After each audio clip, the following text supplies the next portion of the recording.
51, 52, है ना? पंजाबी में गिनती कैसे बोलते मुझे पता नहीं। हाँ नहीं, अब 51 बोलेंगे तो 1 आएगा नहीं, इसलिए मैंने बोला। इसीलिए आप लोग 51 है ना बोलते हैं कि 1 आता ही नहीं। अच्छा, इसको भी थोड़ा सा डिस्क्राइब करें तो 51 भैया, अब तू अकेला है, अब 1 की ओर जा, है ना? ये भी संकेत करता है। इसलिए आक्रमण जरासंध, इसका भी अर्थ यही है। जरा मानी बुढ़ापा, और ये मगध में नरेश जरासंध। जरासंध संस्कृत का शब्द है जहां अस धातु तिप प्रत्यय और लृट लकार का प्रयोग है, जहां जरासंध। और वैसे जरा नाम की राक्षसी के द्वारा इसको जोड़ा गया था, प्राण फूके गए थे, इसलिए उस राक्षसी के गुण आ गए और बल भी उतना ही आ गया, और ये किसी के मारे मर नहीं सकता था। इसलिए भगवान ने एक लीला रची। 3 करोड़ मलेच्छों के साथ यवन राज जरासंध के साथ आया। जरा मानी बुढ़ापा। पहले बुढ़ापा हमारे जीवन में प्रवेश करता है, आक्रमण करता है। 17 बार आक्रमण कौन है? 17 बार। बाल सफेद होना ये पहला आक्रमण है, आजकल तो छोटे छोटे बच्चों के होने लगे। फिर आंखों से कम दिखना ये दूसरा आक्रमण है, वो भी आजकल आम बात है। छोटे छोटे बड़ों से ज्यादा छोटों को चश्मा लग जाता है। तीसरा कान में कम सुनना आक्रमण है, और जितनी हमारी जोड़ है ये सब दुखने लग जाना, ये जरासंध का आक्रमण है। अब इस जरासंध से जब पार नहीं पड़ी तो इसने काल यवन को बुलाया, जिसको वरदान था कि सामने आकर के कोई भी नहीं मार सकता, भगवान भी नहीं। 3 करोड़ मलेच्छों की सेना लेकर के आज भी पिछले कुछ दशकों में बांग्लादेश से करोड़ों मलेच्छों का आगमन हो चुका है भारत में। तो सब काल यवन के ही आप सैनिक माने, इसलिए बहुत सावधानी चाहिए। आप चाहें तो आपके पानीपत का बायोडाटा हम दे सकते हैं, कितने हैं पूरे भारत के, कौन कौन से एरियो में। हो सकता है कुछ छिपे और रह जाए जो बढ़ना, लेकिन ऐसा कोई राज्य, कोई जिला, कोई शहर, कोई गांव नहीं है जहां वो नहीं पहुंचे हुए हैं। और उनकी पालन पोषण करने वाली वो कहती है मेरे पास तो आएंगे तो मैं तो अंदर उनको प्रवेश दूंगी। इसलिए सावधान रहे, नाम कुछ और है, काम कुछ और है।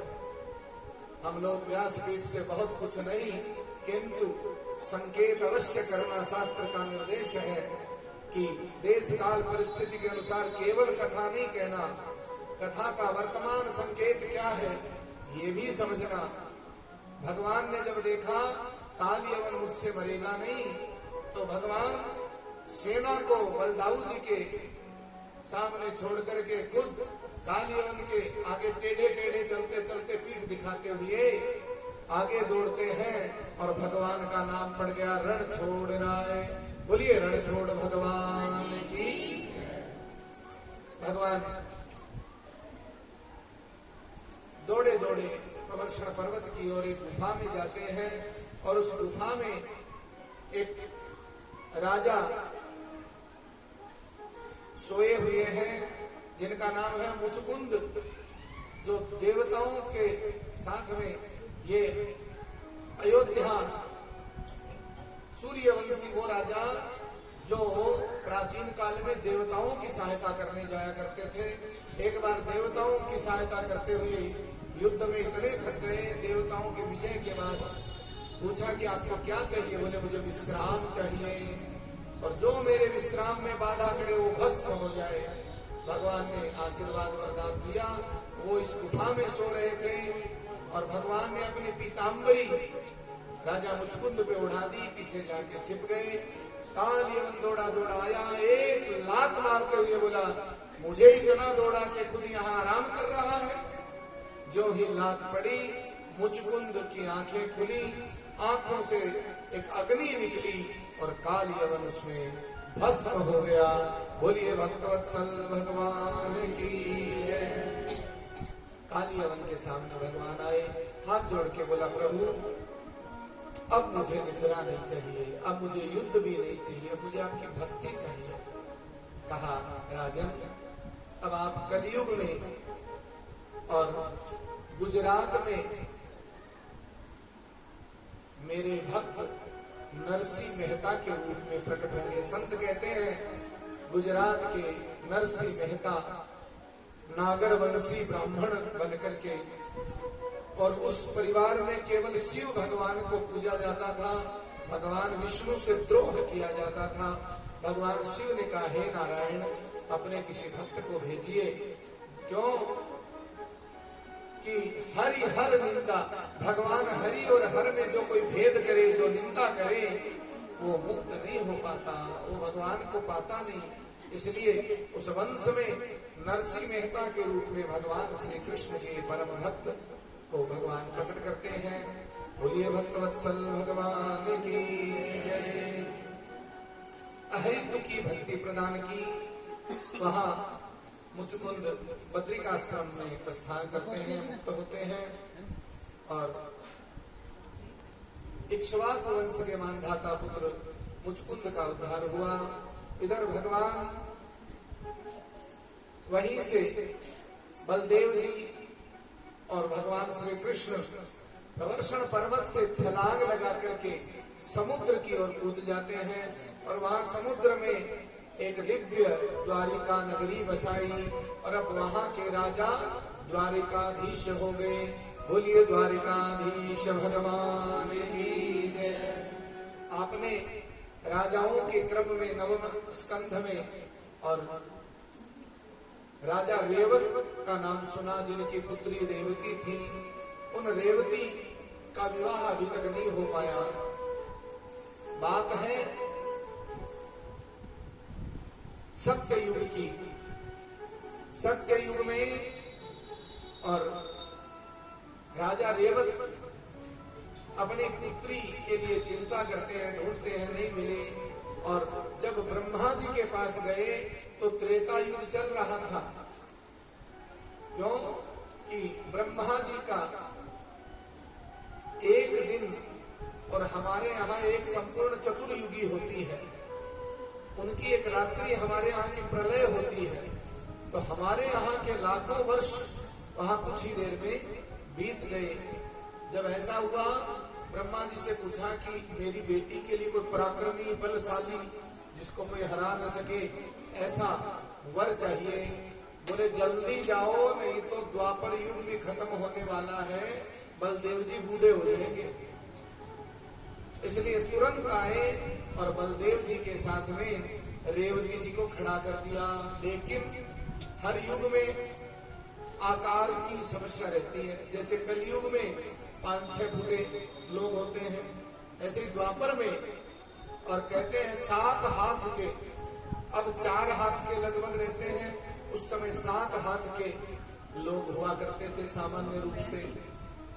त्रेता में 12 हाथ के लोग हुआ करते थे। तो अब देखो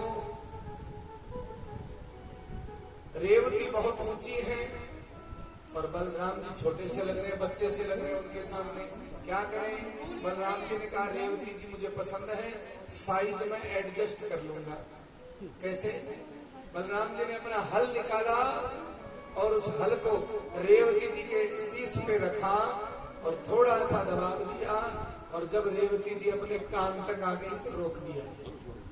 बोलो राधे राधे राधे राधे। अब रेवती जी का बलदेव जी के साथ विवाह हुआ। बोलिए बलदेव रेवती रमण भगवान की जय हो। इधर अनंत देशाधिपति रेवत की पुत्री रेवती का विवाह हुआ और इधर विदर्भ देश, आज जिसको आप पूर्वांचल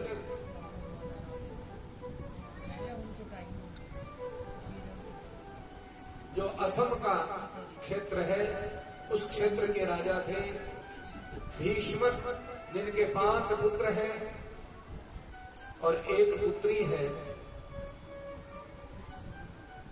पुत्री का नाम है रुक्मिणी, और रुक्मी आदि जो 5 भाई हैं उनमें से रुक्मी सबसे बड़ा है। और रुक्मी के मित्र हैं चेदी नरेश, दमघोष पुत्र शिशुपाल, जिनके साथ रुक्मिणी का विवाह करना चाहता था। पिता बड़े पुत्र के सामने बोल नहीं पाते थे, उसकी ज्यादा चलती थी।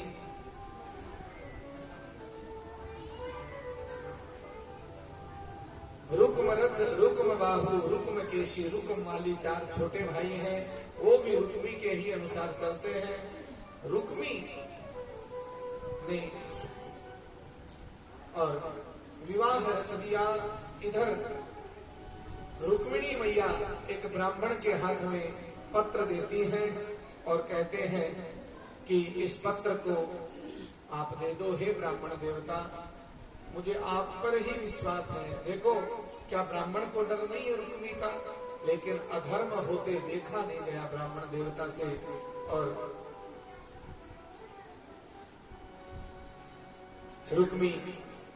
रुक्मिणी जी का पत्र ब्राह्मण देवता लेके जाते हैं रुक्मिणी जी के निवेदन पे।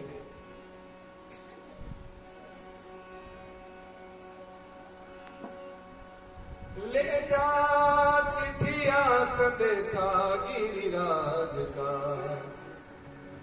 हो ले जा संदेशा गिरिराज का, हो ले जा रे संदेशा गिरिराज का।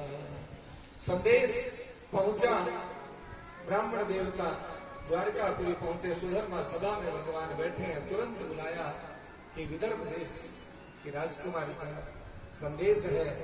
और संदेश जब पढ़ा तो सुनते देखते रह गए भगवान कि कितना कैसा संदेश दिया। श्रुत्वा गुणान् भुवन सुंदर शृण्वतां ते, निर्विश्य कर्ण विपरैर् हरतो गतापम्, रूपं दृशां दृश्यमतामखिलार्थलाभम्, त्वय्यच्युता विशति चित्तम पत्रपं मे।